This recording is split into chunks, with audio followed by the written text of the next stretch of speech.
the Xen Crypto ecosystem has, I think they're on like maybe 15 different chains, maybe even more than that.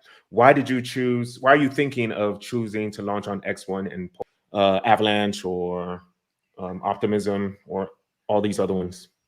Yep, that's a good question. So I'm just a massive fan of real DeFi, man. And I think stuff like Pulsechain stands for real DeFi, like what crypto was supposed to be built for: trustless, permissionless, no admin keys, all of that stuff, immutable code. And Pulsechain has a community that embodies that to its fullest. And X1 is going to be very, very similar. Mm-hmm. So those are pretty much the only two chains that really stand for it. Then you have stuff like Solana and Avalanche, but there's no real actual community there that stands for real DeFi. So those two are actually extremely attractive. And if X1 gets adoption, then it's going to be a great chain. Yeah, I think X1 is definitely going to be great. The only other ones that I think that have like a really strong community are X1, of course, like Pulsechain and Solana. Solana, for some reason, has a very, very powerful community, even though they've been hacked so many times. They had so many problems with their protocol, but they keep getting so many more users that are using it over and over and over. So, and another thing too is that you may not want to launch on too many chains because you're starting off small. So the power of your Titan X tokens may be diluted over all these other different chains, right? So you definitely want to start off, especially now that we're, I guess, officially the past 2 days, the growth is so ridiculous that you can officially say that we have entered the very, very early stages of the bull market, or like the beginning of the consolidation market, I guess you would say. Like, look at all this. Everything is up. Mina is up. Injective is up. Pepe is up like 42%. All of these tokens are all the way up recently. And then, of course, these, I don't know. Can you see it?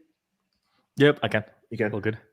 Yeah, so these tokens right here, Hex, Pulsechain, all of them are up 130%, 70%, all that, Pulsechain. In the past week, all of them have exploded dramatically. So now you're going to start seeing people come in. You're going to start seeing people, okay, why are people so hyped? Why are they so happy that Pulsechain is up 130%? Why are they so happy that Xen is up 40% in 1 week? So did you decide to launch during this time on purpose? Are you the reason why all the chains are exploding? Because you're like, okay, I'm coming out with a Titan X, so let me throw in $100,000 and then act like a whale, pump up these coins, and then it's going to be perfect timing to launch my coin. I wish. Do you have that much power? No, but it is a lot based on timing. So on my YouTube channel, I have a proof of this. I call the Bitcoin bottom on the day, 2 months in advance before it actually happened. Nice. And then what usually happens is November 2022, you go sideways for a year, which is November 2023, which is basically in the next 7 days. We hit November.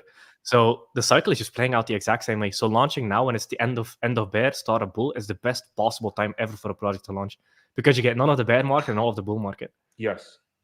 It's perfect. Yes. And on top of that, the people that are actually going to buy your tokens, they are already here. Because if you're in crypto right now, if you're still buying crypto right now I've been buying crypto. This last summer was the worst summer of all time, because I'll put my money, I'll literally take my paycheck, put it into Pulsechain and put it into Xen. Those are the two ecosystems I'm heavily into. So I'll put it in both of those, and then I'll see my value literally a week later. Let's say I put in $200. Literally a week later, that $200 will go to $150 or $100. I'm like, why did I do this? I could have just taken that $200. I could have done anything. I could have even like took that $200 and buy junk food, even if it's not bad for me. At least I'm eating. At least I'm like consuming calories, right, to live.